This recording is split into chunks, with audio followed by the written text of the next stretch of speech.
नमस्ते सदावत्सले मातृभूमि। हम लोग चर्चा करने जा रहे हैं ज्ञानवापी की। ज्ञानवापी मंदिर के मामले में, जहाँ पर एक स्ट्रक्चर खड़ा हुआ है जिसको लोग मस्जिद कहने लगे। ये प्रश्न बहुत दिनों से चल रहा है और इस पर खूब हंगामा भी हो रहा है। पहले तो श्रृंगार गौरी की पूजा की मांग की गई।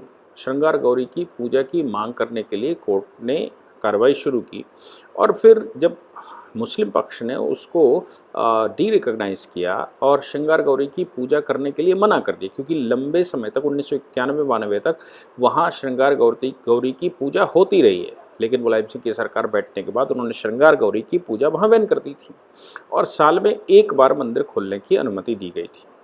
जबकि भाई जब 1991 से पहले तक वहाँ पूजा होती रही है तो कोई तुक नहीं बनता कि उसको बैन कर दिया। हाँ, अस्थायी रूप से कुछ लॉ एंड ऑर्डर की समस्या लगती है तो ऐसा कार्रवाई की जाती है, लेकिन फिर भी कुछ पुजारियों को, चूँकि भगवान बैठे होते हैं, भगवान की पूजा आराधना करने के लिए अनुमति दी जाती है, क्योंकि भगवान को भूखा नहीं सुलाया जाता।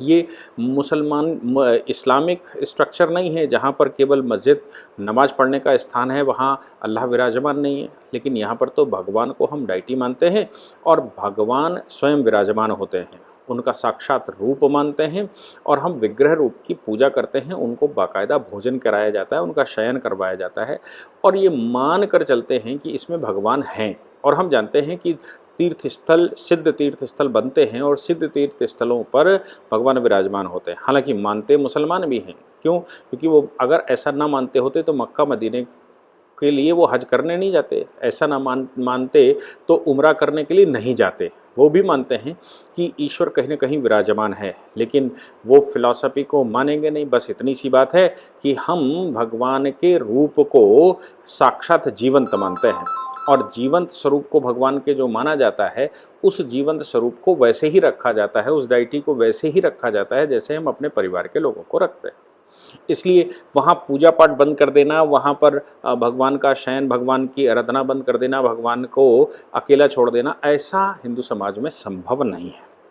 लोग जब घर में कुछ समय के लिए गणेश जी की स्थापना करते हैं या नवरात्रे चल रहे हैं, नवरात्रे में माता की स्थापना करते हैं, तो घर नहीं छोड़ा जाता, अकेले पीठ दिखाकर भी नहीं बैठा जाता और भगवान के साथ किसी न किसी को रहना होता है। अगर हमने स्थापना की है तो ये मान कर चलते हैं कि माता इस समय घर में है, ये मान के चलते हैं कि गणेश जी भगवान घर में हैं, या जो भी हम स्थापना करते हैं कुछ समय के लिए ही क्यों ना सही अगर करते हैं तो भी हम मान कर चलते हैं कि भगवान इसमें विराजमान हैं। तभी तो हम सेल्फ एक्चुअलाइज होते हैं, तभी तो हम सेल्फ न्यूट्रलाइज होते हैं, तभी तो हम सेल्फ रेगुलेट होते हैं। यही भक्ति मार्ग है।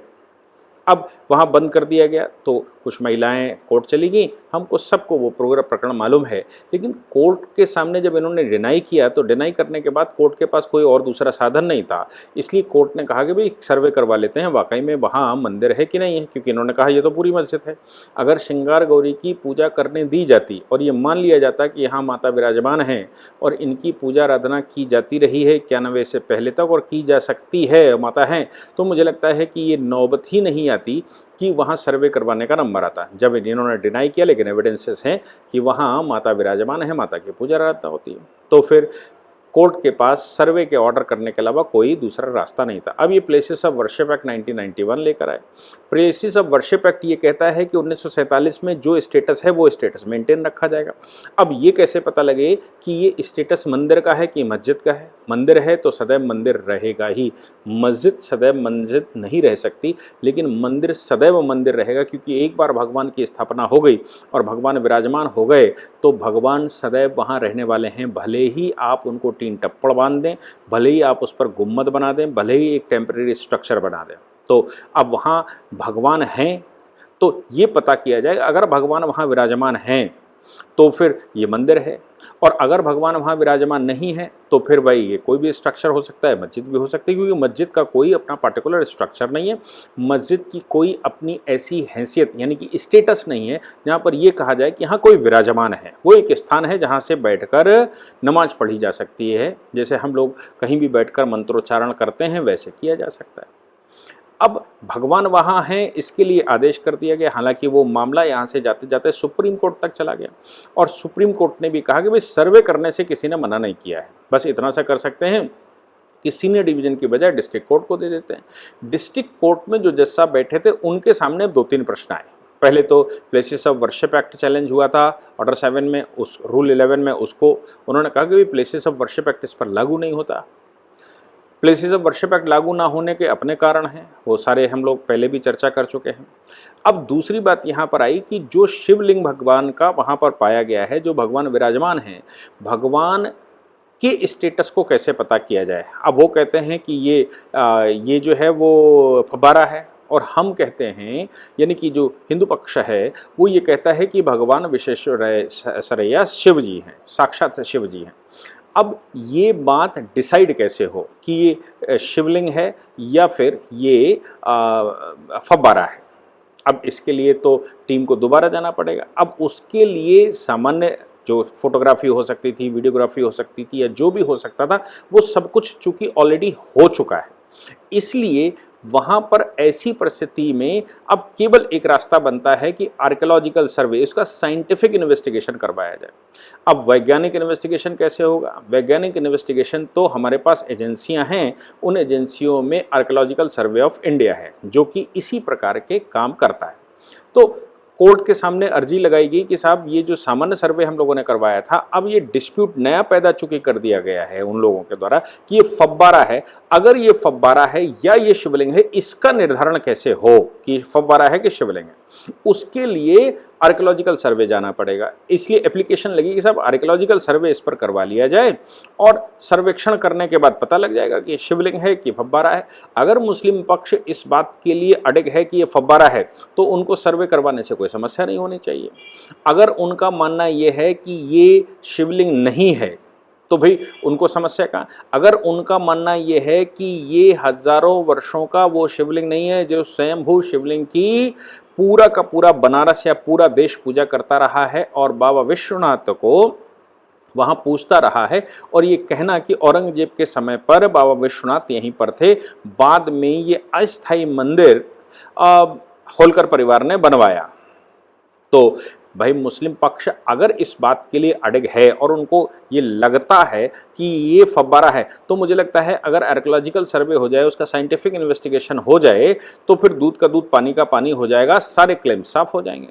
लेकिन जिसके मन में चोर हो वो ऑब्जेक्शन लगाएगा ही लगाएगा, उसके पास कोई और दूसरा साधन नहीं है। लेकिन एक बात मुझे याद है कि राम मंदिर आंदोलन चल रहा था, और उस समय जब कोर्ट में केस गया तो राम भक्तों ने ये एप्लीकेशन लगाई कि साहब इसका आर्कियोलॉजिकल सर्वे करवा दिया जाए।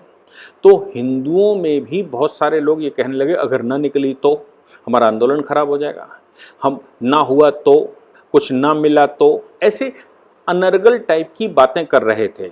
मुझे याद है कि चंपत राय जी ने उस समय ये कहा था कि हमारे पूर्वजों ने हजारों वर्षों से यहाँ पर आंदोलन किए हैं, हजारों इसमें लोगों ने बलिदान किया है, लाखों लोग प्रताड़ित हुए हैं। तो ऐसी परिस्थिति में ये याद रखना चाहिए कि हमारे पूर्वजों ने कोई भी एक भी ऐसी लड़ाई नहीं लड़ी जो कि सत्य से परे हो, जो सत्यता के आधार पर ना हो। क्योंकि हमने कभी दूसरे की ज़मीन पर कब्जा नहीं किया, हमने किसी पर स्त्री की तरफ दिमाग नहीं लगाया, हमने किसी पर संपत्ति की तरफ दिमाग नहीं लगाया। हमारे पूर्वजों ने सिर्फ अपनी संपत्ति, यानी कि हम लोग डिफेंसिव रहे हैं, अटैकिव नहीं रहे हैं, हम आक्रांता नहीं हैं, और आक्रांता का टैग हमारे ऊपर लगाया भी नहीं जा सकता। ये बात तो अभी एस जयशंकर भी इस समय यूएनओ के दौरे पर हैं, और वहाँ पर वो लगातार अलग अलग बैठकों में कह रहे हैं कि भाई विश्व में केवल एक कंट्री है जिसने कभी दूसरे के ऊपर हमला नहीं किया, वो है हिंदुस्तान।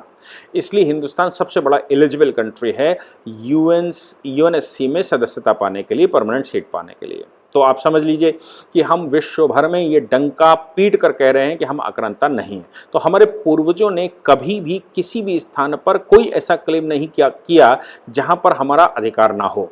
इसलिए ये बात यहाँ पर भी चरितार्थ उतरनी चाहिए। और यहाँ पर भी लोगों के कुछ अखबारों में मैं देख रहा था, जिस दिन नीचे लोअर कोर्ट में डिस्ट्रिक्ट कोर्ट में ये एप्लीकेशन गई थी कि आर्कियोलॉजिकल सर्वे होना चाहिए, तो कुछ हिंदू पक्षों ने भी ये कहना शुरू किया अगर फब्बारा निकला है तो अरे भैया इस पर आर्कियोलॉजिकल सर्वे नहीं, ऐसे ही लड़िए।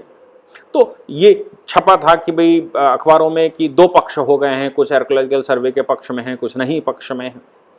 पुरातत्व विभाग के पक्ष में जो लोग थे उनकी बात कोर्ट के सामने गई। कोर्ट ने मुस्लिम पक्ष को नोटिस किया, मुस्लिम पक्ष से जवाब मांगा। मुस्लिम पक्ष ने वही जवाब लगाया कि प्लेसेस ऑफ वर्शिप एक्ट के तहत नहीं हो सकता, और प्लेसेस ऑफ वर्शिप एक्ट की जो प्ली थी वो ऑलरेडी रिजेक्ट हो चुकी है।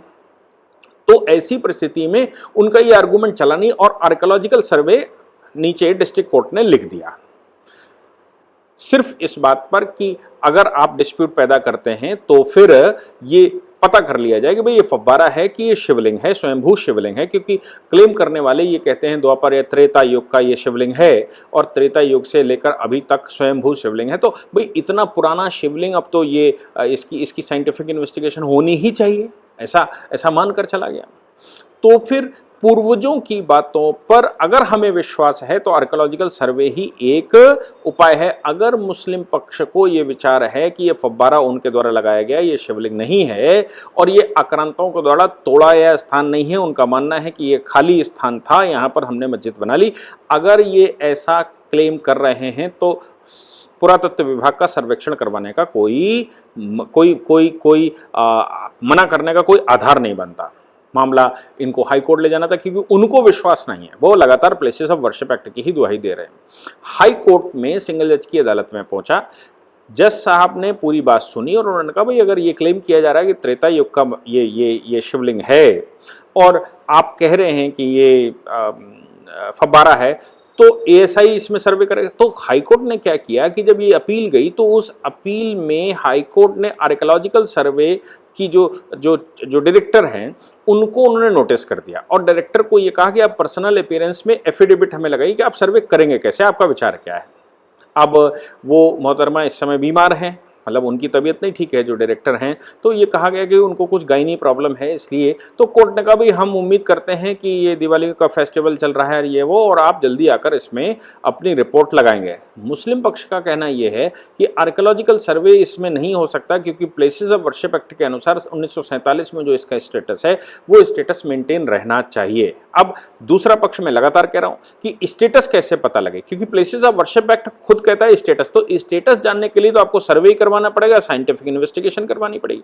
अब आपको अगर सामान्य इन्वेस्टिगेशन, फोटोग्राफी, वीडियोग्राफी ऊपर से देखकर आपको डिस्प्यूट पैदा होता है तो फिर इसकी वैज्ञानिक इन्वेस्टिगेशन करवानी पड़ेगी, वैज्ञानिक सर्वेक्षण करवाना पड़ेगा, और वैज्ञानिक सर्वेक्षण आर्कियोलॉजिकल सर्वे ऑफ इंडिया हमारे यहाँ ऑथेंटिकेटेड है, आर्कियोलॉजिकल सर्वे को करना चाहिए। तो हाई कोर्ट ने अभी फिलहाल नीचे के आदेश को, जो आर्कियोलॉजिकल सर्वे का आदेश दे दिया गया था, उस आदेश को स्टे करते हुए आर्कियोलॉजिकल सर्वे ऑफ इंडिया को कॉल किया है और साथ में कहा है हमें उत्तर प्रदेश सरकार, केंद्र सरकार का एफिडेविट नहीं चाहिए, क्योंकि उत्तर प्रदेश सरकार को जो पक्ष गया था, उत्तर प्रदेश सरकार तो भाई आप जानते हैं बाबा योगी आदित्यनाथ जी बैठे हुए हैं, उन्होंने दो टूक शब्दों में कहा कि भाई हमारा इसमें कोई रोल नहीं है, आप आर्कियोलॉजिकल सर्वे लिखते हैं हम करवाएंगे, हमारी लॉ एंड ऑर्डर की सिचुएशन केवल हमारा एक कंसर्न है वो है लॉ एंड ऑर्डर हम मेंटेन कर देंगे, आप करवाइए जितना करवा सकते हैं, जो चाहते हैं वो करवाइए, हम लॉ एंड ऑर्डर मेंटेन कर लेंगे।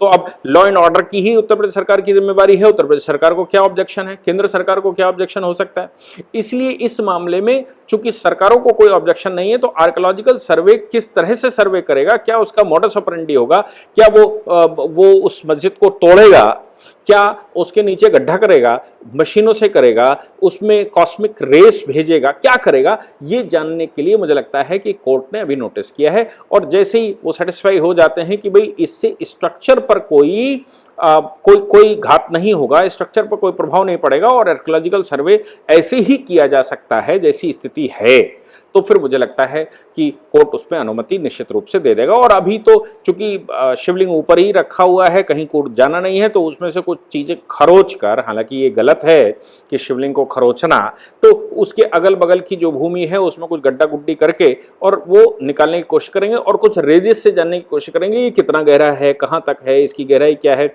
और ये अंदर खोखला है कि भरा हुआ है कि और इसकी जो डेंसिटी रहती है उस डेंसिटी का क्या, वो कितना पुराना हो सकता है, पत्थर है तो कैसा पत्थर इस्तेमाल किया गया है, या स्वयंभू है जमीन के अंदर से निकला है तो उसकी जड़ें कितनी है, कितनी गहराई तक, ये सारी चीजें आर्कियोलॉजिकल सर्वे जिस समय क्लियर कर देगा कि हम इसका सर्वेक्षण ये मॉडस ऑपरेंडी से करेंगे और ये चीजें हम फाइंड आउट करके ये बताएंगे कि वाकई में ये शिवलिंग है या फिर ये फव्वारा है। या वो जो प्लेस है उसके नीचे जो स्ट्रक्चर बना हुआ जहाँ व्यास जी पूजा करते हैं, शिखर गौरी की जहाँ पूजा होती है, उसके चारों ओर जो पुराने स्ट्रक्चर हैं उन पुराने स्ट्रक्चरों की भी कार्बन डेटिंग करवाई जा सकती है और उनका स्ट्रक्चर बताया जा सकता है, उस पर जो मूर्तिकला बनी हुई है वो बताई जा सकती है, उस पर जो आर्किटेक्ट स्ट्रक्चर बना हुआ है वो बताया जा सकता है कि भाई ये हिंदुओं का स्ट्रक्चर है कि मुसलमान। ये सब रिपोर्टें आर्कियोलॉजिकल सर्वे अपनी निकाल कर देगा, जैसे वो मंदिर मस्जिद या कोई भी पुराने स्थानों का संरक्षण करते हैं। तो अभी कोर्ट ने फिलहाल उनको बुलाया है और कहा है पर्सनल एफिडेविट लेकर जमा करें। मुझे लगता है कि अभी कोर्ट ने उसको रिजेक्ट नहीं किया है, मतलब आर्कियोलॉजिकल सर्वे को रिजेक्ट नहीं किया, केवल स्टे दिया है और स्टे देकर जवाब मांगा है। आगे क्या होता है फिर हम लोग बैठेंगे और चर्चा करेंगे। जय हिंद, जय भारत, वंदे मातरम।